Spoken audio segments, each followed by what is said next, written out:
بری دنیا تا ئەو بەری دنیا تەماشا دەکەین بەڕاستی ئاگربارانە، یعنی دنیا بەرەو کوێ دەچێ، بەرەو کوێ ناچێ، شەڕەکە دەکەوێتە کوێ، ناکەوێتە شوێن دەرێ، هیچ کەس ناتوانێت گەڕەنتی هیچ شتێک بکات. تەماشا دەکەیت لە ئوسترالیا ئیتر جەژنێکی نەتەوەی یەهودیەکان خەڵتانی خوێن دەکرێت، دوو کەس بە چەکی لوو لە درێژی ئۆتۆماتیک یەک بەیەک خەڵکەکە بەبێ ئەوەی جیاوازی بکەن لە نێوان ئەو خەڵکانە، خەڵک ئیتر گول لە باران دەکەن. لە هەمان کاتدا تەماشا دەکەی دوو سەرکردەی وەکو ئەردۆغان و ڤلادیمیر پوتین کۆ دەبنەوە، بەڵام لە کاتی کۆبوونەوەکەدا تەماشا دەکەین رووسیا هێرشی سەر کەشتیەکانی گواستنەوەی نەوتی ئۆکرانی دەکەن لە دەریای ڕەشدا و ئیتر ئەمە ئەوڕۆکە دووبارەش کرایەوە. ئیتر ئەمانە هەمویان نائارامی جیهانی ئێستا، نەبوونی هیچ یاسا و ڕێسایەک بەڕاستی وەکو بڵێ بۆتە دارستانەکە پڕە لە گورگ و کەمتیار و ڕێوی و چەقەڵ و ئیتر هەر هەمویان کەوتونەتە ناوی یەکتر جیهانی ئەمڕۆ، جیهانێکی وهای، یعنی دارستانێکی بێ یاسا، دارستانێکی بێ قانون، دارستانێک کە هیچ دادپەروەریەکی تێدانە کەینێ لەکوێ کامەیان پڕ دەداتە کامەیان ئیتر ئەمەیان دیارنیا. لە دارستانی زۆر مەترسیدارتە، هەر هیچ نەبێت لە دارستاندا لایەنەکان یەکتری دەناسنەوە، دژمنەکان یەکتری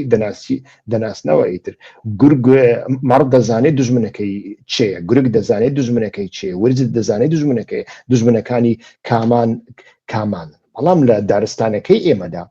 ئەمە ناناسرێتەوە. ئاخر ئەگەر ئەمە بناسرێتەوە چۆن ئەکرێت دوو سەرکردە لە کاتێکدا لەگەڵ یەکتری دادەنیشن، سەرکردەیەکیان ئیتر لە پشتەوە ئەڵێ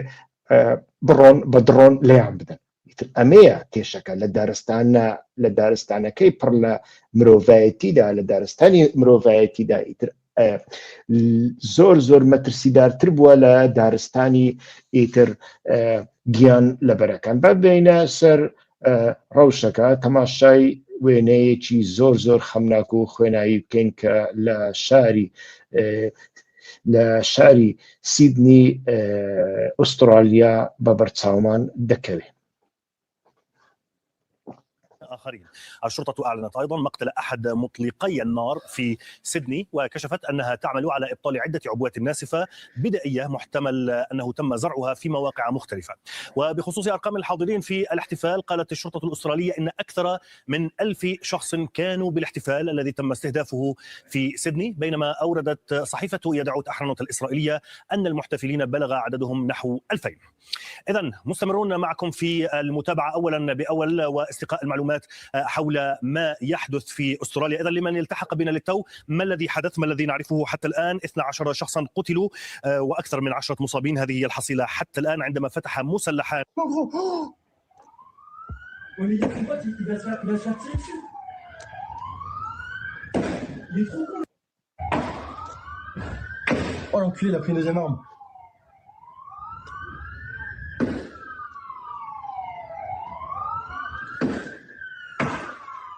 En gros, il a récupéré l'arme du mec qui... Tu sais, il l'avait pris dans sa main, là. Ils sont tous les deux sur le bridge. Oui, j'ai vu.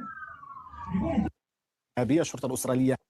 الاحتفال الديني اليهودي، ويتعلق الأمر بأزيد من 1000 شخص. فيما يتعلق بعدد القتلى نتحدث عن 12 قتيلا والمصابين 30 مصابا. إلى الشوارع والحدائق القريبة، الحصيلة ما تزال عند 12 قتيلا ونحو 30 مصابا إثر إطلاق النار. هذا ما تشاهدونه الآن على الشاشة، صورة لما يعتقد أنه أحد المنفذين لهذا الهجوم، إطلاق النار على احتفال يهودي بعيد الأنوار اليهودي، أو ما يسمى بالعبرية بعيد حانوكا، على شاطئ بونداي في سيدني اليوم الأحد استراليا كما قال. وفي ردود الفعل كذلك ندد الأستاذ أنطوان قزي رئيس تحرير تلغراف العربية. مرحبا بكم جميعا. أبدأ معك أستاذ خليل، كيف يمكن وصف بینی تانیتر جەژنێکی نەریتی جوولەکەکانە کە وابزانم مێژوەکەی دەگەڕێتەوە بۆ 2 ساڵ بەر لە ئێستا، هەروەکو لە راپۆرتەکەدا بینیتان هێرشەکە ئەمڕۆ یەکشەممە ڕوویدا لە بۆنەی کەناری بۆندی سیدنی ئوسترالیا بەڕێوە چوو بۆ یادی یەکەم ڕۆژی جەژنی هانۆکە جەژنی ڕووناکی جوولەکەکانە لە ڕووی مێژوویەوە ئەوە نیشانەی ئەوەیە کە جوولەکەکان زیاتر لە 2000 ساڵ بەر لە ئێستا لە شەڕێکیاندا لە یۆناان سەرکەوتنیان بەدەست هێناوە بۆ ئەوەی بە ئازادانە ئاینەکەیان پەیڕەو بکەن. ئیتر ئاهەنگەکە خۆی 8 ڕۆژ دەخایێنێت و ئیتر وابزانم ئەمڕۆکە دەست پێ دەکات واتە 25 کیسلێڤەوە دەست پێ دەکات کە مانگی نوێمی ساڵنامەی عیبرەکانە. ئاهەنگەکە بە ڕووناکی شەوانە مینۆڕا و هەروەها یاری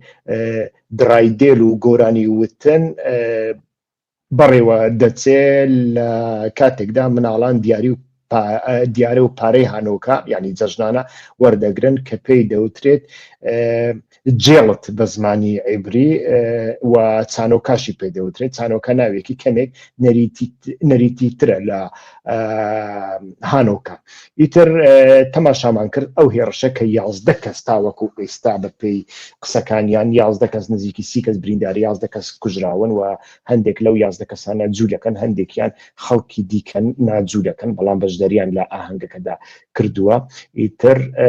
ئەمە وای کرد کە لە هەموو جیهاندا لەو شوێنانەی کە جوولەکەکان تێیدا دەژین و ئیتر دام و دەستگای جوولەکەکان هەیە لە بەلجیکاوە هەتا بەریتانیا هەتا وەکو دەگاتە ئێرلندا و سکۆتلاندا ئیتر ڕێو شوێنی زۆر پێویست و مەترسیدار بگیرن. لە ئێستاوە کە من لە بەلجیکا دەژیم ئاگادارم لە بەتایبەتی لە شاری ئانتوێرپن لە گەڕەکی جوولەکەکاندا ئیتر پۆلیس لە دەوریەی بەردەوام دایە و ژمارەی پەرسۆنەلەکانی زیاتر کردوونە و ئەمە ئیتر لە ڕۆژانی ئایندەدا کارەساتی دیکەی بەدواوە دێ. یعنی ئەمە پاروەنانێکی باشە بۆ بنیامین نەتەنیاهو و حکوومەتی ڕاستڕەوی ئیسرائیلی زۆر بەداخەوە. یعنی کەسانی تاراوگە و ڕەوەندەکان دەبنە قوربانی سیاسەتی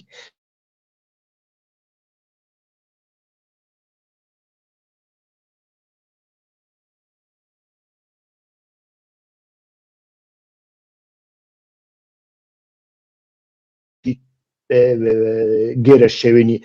وەکو حەماس کە بەچمە بەستێک دروست کردایە چێ دروستی کردەوە خزمەت بەچی دەکا ئەوە هەر هەمووی ئاشکرایە و ئاشکرا بووە. یعنی مەبەستەکەمان ئەوەیە لە دوای سەری ساڵ کە قۆناغی دووەمی گوایە چارەسەرکردنی غەزە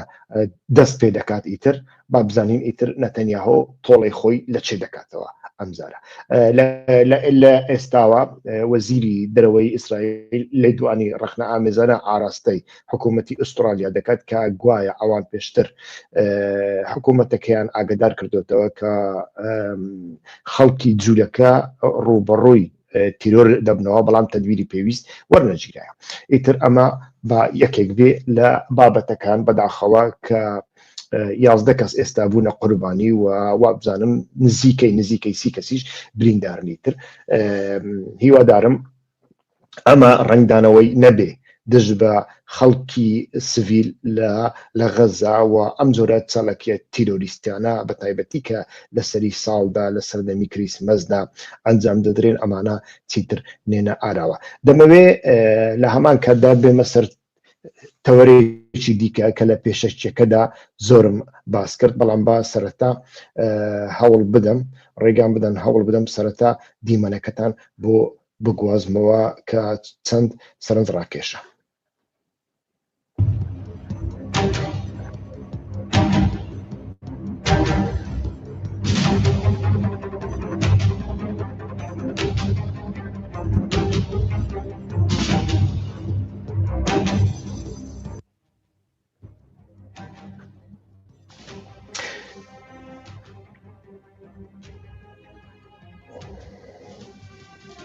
بەڵێ ئەمەی دەیبینێن دیمەنی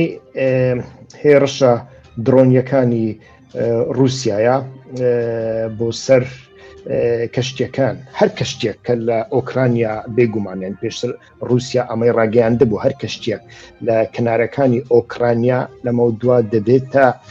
ئامانج ئەگەر کەشتێکە ئۆکرانیش نەبێ ئەمەی گوتبوو و لێرەدا مەبەستی ئەوەیە ئیتر بە هیچ شێوەیەک ڕێگا نەدرێ کەلوپەلی ئۆکرانی بفرۆشرێ بچێتە دەرەوە بەڵام سەیریەکە لەوەدایە کە تەماشا دەکەین ڤلادیمیر پوتین و ئەردۆغان تا ڕادەیەک لەگەڵ یەکتری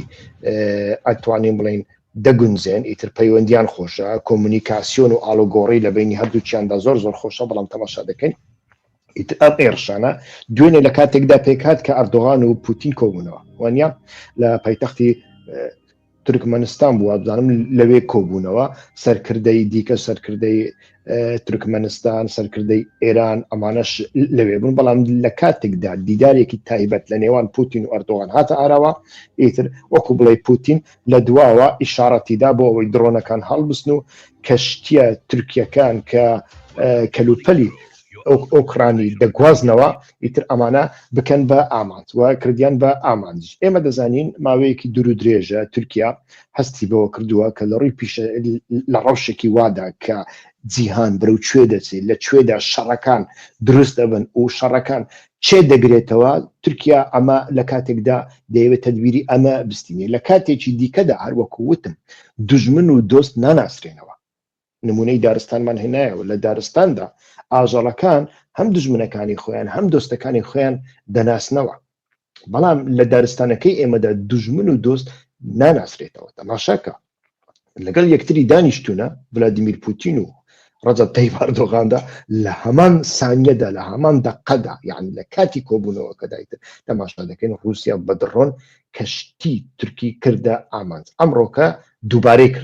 دووبارەی کردەوە کە کەشتێکە هاوڵاتیانی تورکی بوون تەماشام کرد ئێستاکە ناتوانم بەدوای بگەڕێم و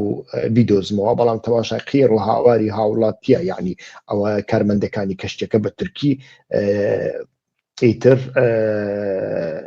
دەگەیشتە ئاسمان وەکو بڵێ لە ترساندانیان دەزانی چۆن فریای خۆیان بکەون کەشتێکیان چۆن بەجێ بێڵن و ئیتر خۆیان ڕزگار بکەن چونکە ئەو کەشتیانە گەلێک جار مادەی کیمیاوی دەگوازنەوە مادەی نەوتی دەگوازنەوە مادەی بنزین دەگوازنەوە و ئەوە بەترسیدارە لە کاتێکدا کە ئەکرێ کەشتێکە زۆر بە پەلە ئیتر بتەقێتەوە کاتێک تەقیەوە ئیتر بە زۆر ڕنگ بێ پێرانەگەی خۆت ڕزگار بکەین ئەمانە بابەتی زۆر زۆر گرنگن و لەو کاتانەدا تەماشا دەکەی کە دۆست و دژمن ناناسرێنەوە ئیتر ڕەجەب تەیب ئەردۆغان تەماشا دەکا کە بۆشایی هێز بۆشایی چەکی مۆدێرن بە تایبەتی فڕۆکەی جەنگی بەکاریگەر وەکو F-35 F-16 مۆدێرن لە دەستیدا نەماون یعنی چەند حوتویەک بەر لە ئێستا بینیتان کە نزیکەی 20